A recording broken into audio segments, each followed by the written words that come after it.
কোন উপদেষ্টা এমপি নির্বাচন করতে পারবে না। ঠিক জুলাই অভ্যুত্থানের পর অন্তর্বর্তী সরকারের দায়িত্বে আসে এক ঝাঁক তরুণ। নাহিদ, আসিফ, হাসনাত, সার্জিস এই তিন মুখ ছিল আলোচনায়। তবে অন্তর্বর্তী সরকারে নাহিদ আর আসিফের জায়গা হলেও হাসনাত, সার্জিস ছিল দলের নেতৃত্বে।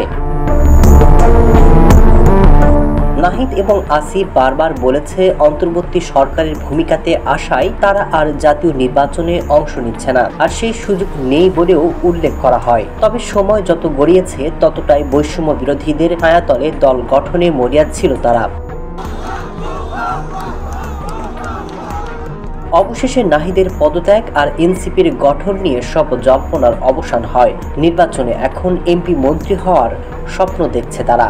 তবে প্রশ্ন উঠছে, একজন উপদেষ্টা তো নির্বাচনে অংশ নিতে পারে না, তার জন্য পদত্যাগ করতে হবে। তবে ক্ষমতায় থেকে যখন নিজেদের অবস্থান পাকা, তখন পদ থেকে পদত্যাগ করতে সমস্যা কি? নাহিদ পদত্যাগ করেছে, এবার গুঞ্জন উঠেছে পদত্যাগ করবে আসিফ এবং মাহফুজ আলম।